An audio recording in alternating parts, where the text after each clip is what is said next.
कि अभी एक पुलिस वाला मौजमपुर में आ जाए, थानेदार आ जाए, उसके हाथ में ना पिस्टल हो, ना बंदूक हो, ना लाठी हो, ना डंडा हो, ना AK-47 हो।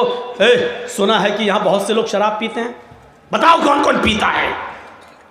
भले ही आप नाम ना बताएं, लेकिन उस पुलिस वाले के सामने भीगी बिल्ली बने खड़े होंगे। नहीं साहब कोई नहीं है। कैसे नहीं है? नहीं साहब आपको गलत सूचना मिली है। वो डांट रहा है, चीख रहा है, चिल्ला रहा है, उसके पास कोई चीज नहीं है, ना लाठी, ना डंडा, ना पिस्टल, ना बंदूक, लेकिन उसके बावजूद हम उससे डर रहे हैं। वो अकेला है, निहत्था है, लेकिन उसके बावजूद हम उससे डर रहे हैं। हम उसको क्यों नहीं मार रहे हैं? हम उसको थप्पड़ क्यों नहीं जड़ रहे? क्यों? वो अकेला हमारे ऊपर धौंस क्यों जमा रहा है? हम उससे इसलिए डर रहे हैं क्योंकि हम जानते हैं कि पुलिस वाला अकेला है ज़रूर, लेकिन इसके पास गवर्नमेंट की ताकत है, ऑन ड्यूटी है। एक कॉल अगर कर दिया तो अभी हमारा पूरा मौजमपुर छावनी में बदल जाएगा। और पुलिस वाला भी जो डांट रहा आपको, वो भी जानता है कि मैं अकेला आया ज़रूर हूँ, लेकिन मैं सबके ऊपर जो हावी हूँ उसकी वजह यह है कि मेरे साथ सरकार की ताकत है। एक पुलिस वाला जब ये समझ लेता है कि मेरे पास सरकार की ताकत है, एक पुलिस वाला जब ये समझ लेता है कि मेरे पास गवर्नमेंट की ताकत है, सरकार की ताकत है, तो वो पूरे मजमे पे हावी हो जाता है। फिर उसको किसी का डर नहीं होता है।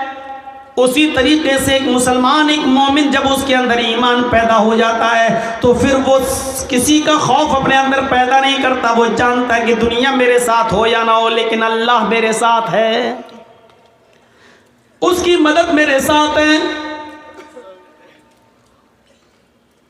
गौर कीजिए, सारे इलाकों को फतह करते हुए मुसलमान, सारे इलाकों पर इस्लाम का परचम लहराते हुए मुसलमान, हिंदुस्तान पर भी मुसलमानों की हुकूमत रही, हर जगह इस्लाम का झंडा लहराते हुए ये मुसलमान जब अफ्रीका पहुंचते हैं तो अफ्रीका में भी इस्लाम का झंडा लहरा देते हैं।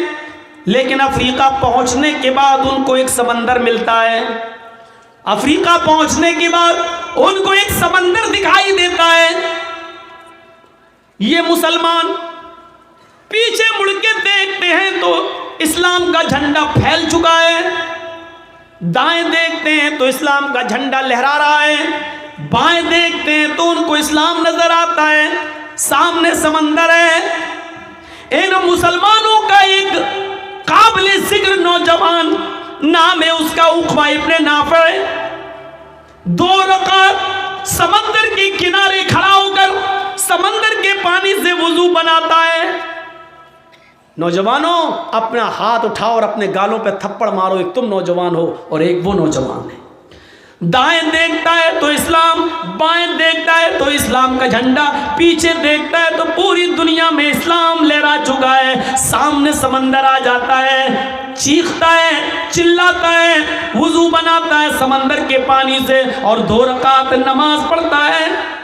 नमाज पढ़ने के बाद वो उक़बा इब्न नाफ़िअ समंदर को देखता है, समंदर की लहरें जोश मार रही हैं, तूफान भी आया हुआ है। उसने समंदर के पानी में तुग़यानी पैदा कर दी। समंदर का पानी पूरे जोशो खरोश के साथ है, लेकिन उक़बा इब्न नाफ़िअ को न आंधी की फिक्र है, न तूफान की फिक्र है, न सैलाब की फिक्र है, न समंदर की लहरें जो जोश मार रही हैं उनकी फिक्र है।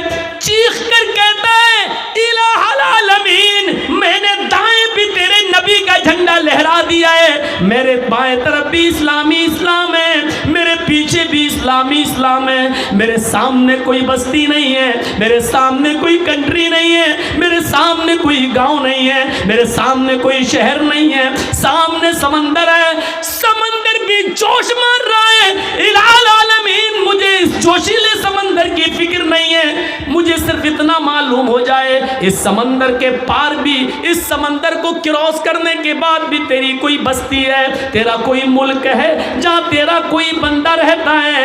अल्लाह, तेरी इज्जत की कसम डाल दूंगा।